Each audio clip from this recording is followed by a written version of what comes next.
Welcome back to Weird Guys Talking. I'm Amy, this is Eric. Hey. Cheers. Sorry. Perfect.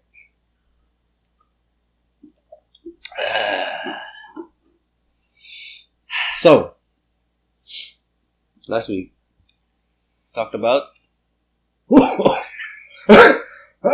SEA Games. I don't know what is. SEA Games. SEA Games. Yeah, SEA Games. Starting November 30. No? Opening saan? Philippine Arena. Philippine Arena. There you go. Tapos yung Hindi ko pa kasi napapanood New Clark. Athletics and aquatics. Yeah. The color lava. And then... Orange daw ang lava. Yung orange daw yung lava. Kasi mainit nga, pare. Anyway, going back. So, if you don't know what we're talking about, check out episode 24. Here. It's up. Yeah, here. Yeah. On And my then, side. Kay yeah. Freud. By Freud's pimple. Anyway, tawag dito. So, that episode, in case you were wondering, for the 13 fans out there. I can't vape for shit. So, for the 13 fans out there, thank you for watching. Medyo consistent tayong 13 lagi. So, anyway. We have 40-something subscribers, though. Yeah. 13 out of 40 is It's better than passing. nothing. So, yun. So, if you guys were wondering what happened to Friday's episode, actually went up on Sunday because I forgot. I'm sorry. That was my fault. And at least quits na tayo. Quits na. So, yeah. So, we were talking about the SEA Games, yung opening niya, and, esports. The new sport of... Money. Yeah. Lala money. A lot of money there. And, yeah. Ayun. So, you were Pero, saying... Yeah. may kasi dapat, diba? May episode 25 na talaga.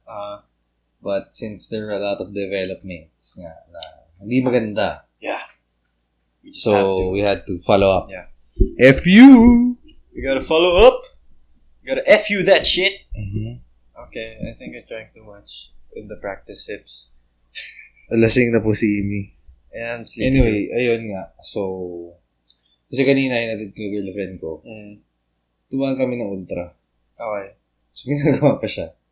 And I heard news na parang, madami pang ibang, venues na hindi pa ready. Diba? So, wait. So, that's one. Sa ultra, ano ba yung gaganapin sa ultra? Do we know? Hindi ko alam eh. Tingnan natin ulit dun sa yeah. SEA Games. Medyo alarming to, no? Kasi medyo, ano na ba? As of recording, it's the 25th. 24, actually. And the games are starting, only opening niya, 30. And I think we have football ng 25 na. Puta, diba? ano yung Star Mall? Buhay pa pala yung Star Mall. May bowling, bro. Bowling nandun. Pero ano yun sa ultra ba? Diba, ayan. Gagawan nila ng... Ayan na lang. Ayan, okay. Shit. So, dito yung volleyball, no? Mm-hmm. And they're not yet done. This was published today. Kanina. 6 o'clock. Nandyan ako. November 24. Okay. Damn. I was there. And you saw. I saw that. Yeah. Government project. Do not delay. It's okay. It's okay. It's okay. You're delaying your own... I don't know. You're really good at that. So, anyway. Speaking of delays. VIP room. Sure? Okay, lala. Whoa. Wala pang pintura, pare. Whoa, I like the design though. Galing ng architect nila. Galing ng architect. So, too bad. So, yun yung sa SEA Games. It's funny though with the sign that says "Do not delay." Ultra. You don't need our help delaying. So that's what it's called. The sports arena. So, speaking of delays, we have football November 25. That's Monday. Yeah, Monday. Later. Month later, and last Monday, your time. I did that again. Smart. Ano tawag dito? Cheers. Late na eh. Ayaw mo na. Sige. I think yun yung theme ng... Better late than never. Yep. So, what happened was, dumating na yung mga teams, no? Yung mga delegates from other countries. A lot of... I think you read an article that said how many hundreds of delegates came in? 75 arrivals. Wala namang hitch daw. So, let's say they were on time and everything. But, since football is crucial, medyo mabilis, maaga kasi sila mag-start. There were problems with the billeting of the... there were actually four, but, there were three teams. Timor-Leste, Myanmar, and Cambodia. Actually, let's add Thailand in. So they had problems with their... the women's football. Yeah, our own women's football team. More on that later. Yep. So Timor-Leste, their football team, they waited 3 hours at the airport, which is normal for us. Mm-hmm. And then they were shuttled to a hotel near their hotel. So, I mean... Nag-hotel muna sila bago sila mag-hotel. Nag-hotel sila bago mag-hotel. Kaya ang hinala ko, may nagtanong, what's that word again to stop the bus? Hindi nga bus eh. So, hindi nga bus. Shuttle. So, Egypt. Parang ganun. And then Myanmar, the under-22 football team, waited for a long time and the bus was uncomfortable because, again, maliit lang siya. And I think we have you already need right? 11 players. Yeah. To play on the field. So pero yung bus na sinakyan nila, pang 11 lang. Hindi nga eh. 2, 4, 6. Hindi pwede. Kasi kung Egypt ba yan? Parang diba? Ganyan yung mga Egypt eh. Oo. Kasi kung ganyan yan, hindi sila balansyado pare, 11 yan. Kailangan. Sa harap isa. Para kasama ng driver. Paano yung coach? Yun nga, tayo, sa gitna. So, hindi sila balance eh. Sa bagay, tayo sa gitna. Naku, baka may mahablot na naman. Anyway, so yun. And then Thailand had a lack of the number of rooms. So, like what you said, 2 people per room naman talaga ang sa mga hotel rooms, diba? But they had to go 3, which is, again, normal for us, I guess. Yung women's nga, diba? 5 per room. Yeah. So at least, we can say, hindi lang sila. I mean, Thailand lacked 3 people in a 2-bedroom place. Yeah, but then, one more blunder here was, so si Thailand, yung team ng Thailand, they were billeted in Century Park, Manila, and their practice was scheduled in Binyan, Laguna. I can understand the Rizal kasi, diba? Ay, yung Century Park kasi Rizal. Rizal Stadium. Okay. And, going back to the venues, football, Rizal, men's. Football. Men's. Football. Ito yung women's. Football. Binyan ang women's. Okay. So maybe they were overbooked already. Pero sabi nila kasi parang, okay, Binyan, where's that? Oh, it's just 2-hour drive. 2-3 hour drive. No. It's parang shit. To think na pagod na kayo sa biyahe, kailangan nyo ng tulog, kailangan nyo ng pahinga, ano pipiliin mo? Pabiyahin mo yung mga players mo for 2-3 hours? Which is, since, alam mo yun, may problema pa tayo dun sa outskirts ng Manila, paano pa yung pabalik? So, ilang oras din sila maghintay. So, diba? I would side with the coach and say, guys, pahinga na lang kayo. Diba? Ibig na bugmiyahe tayo ng ganun katagal. Pero ang ganda ng pitch sa Billion, ha? That's true.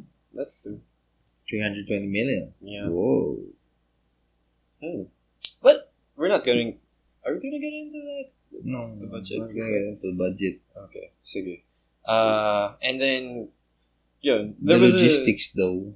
There was this statement ni from the teams. Let me just pull it up here from ABS-CBN News. So that's not the right one. So from Inquirer, there you go. That's also not the right one, but yeah. One of the coaches were saying that it's unfortunate that this happened. I mean, it's not ideal. I'm not quoting here. This is not a direct quote. Pero ang sabi niya, ang point na sinabi niya, normal naman talaga na nagkagulo tayo sa mga ganito. Hindi, may mga nangyayari. But at least, we should have an experience that has a form of respect. Diba? Since we're your guests. Diba? So, ang masakit doon, hindi nila naramdaman na, I mean, pinasto, diba? So, hospitality, like, we are the number one. Number one. Mga sogo dyan, dami, diba? Kaya, dami tayong mga hotel, tsaka transient, pero we weren't able to pull this off right now. It's a sad part, because I'm sure they were expecting a lot. So, yeah, found it. We know that things are not perfect, especially when you're not in your home country, but things happen, and yeah, we just had to wait a few hours before we got picked up. That sucks. And ito, yung sa Timor-Leste, the coach said, I hope so for the future. It cannot happen again. So I think all nations deserve respect, and what happened yesterday was not so beautiful. But it's okay. It's finished now. It's finished, and now we just focus on the games. Which is, the atleta talaga, yung sabi. Pero yun nga. I mean, kung tayo to, normal na sa atin yan diba? Pero madaming mag-gripe about that. Sure. Sure. It's not gonna be that well thought of as a statement. It's not a good impression.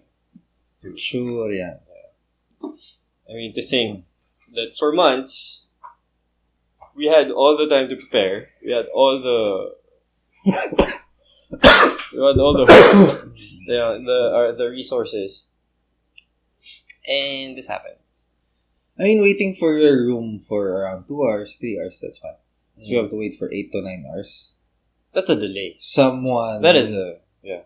Hindi na nga delay. Yung 2 to 3 hours delay na yun. Ito, someone fucked up. Oh, sorry, that's Pinoy delay. Ito, totoo. Someone really fucked up. Yeah. So, pero diba you said, like, doing this, I mean, logistics, I mean, we know people who are in events, we know people who... May plan A, plan B, plan C, Z, may contingencies kaya, diba? So, what happened? Diba? Yeah, that's something that we have to... But, like, you said a while ago, that happened already, it's too late, we have to move on. So let's just look forward for the good day. And something good that comes out of this is, they didn't give excuses. The administration. Except for the organizing team. Sobrang dami na ng excuses. Pero, I mean, the administration themselves, hindi sila nag-bigay excuse. So that's good. Pero kasalanan talaga ng organizing committee bro. The fist go. I mean, go. Yun na nga, you had one job. And you got. Go. The Philippine Southeast Asian Games Organizing Committee. So, yeah, well, they did apologize. Yeah. But, that's good. Yeah. What you gonna do? So, let's look forward to the games and hope that everything goes well. Sana maganda yung mga laban, syempre. At walang personalan. And let's just put this behind us and support the Philippines. True. Take out all the hotels and give delay as long as we can. I don't know. Pero yun nga. Yeah. So for the best. So, if you guys are going to watch, tell us, ano bang papanoorin nyo? Ano yung inaantabayan yung event? Anong sports yan? Ano papanoorin nyo? Saan kayo manonood? Tsaka kung may libre kayong tickets. Bigyan nyo naman kami. Football tsaka esports tayo. Doon ako sa cycling tsaka yung badminton. Surfing din, surfing. Malayo. Saan yun? Laon yun di ba? Hindi, baka naman meron sa TV. Bagay. Pero yun, hope for the best, again. And if you guys have anything to say about this issue, go ahead, comment. If we said something that you don't like, comment down below. Like, subscribe, dislike, I don't know, just like, whatever. Just subscribe. Yep. Especially if you don't like. I was kidding. But yeah. So that's it for this episode of Weird Guys Talking. Diba? Parang meron ko laging pinanggigilan. Labas mo na, man. Delikado yan. Kakasakit ka. Anyway. See you guys next week. Talking. Bye. Yeah!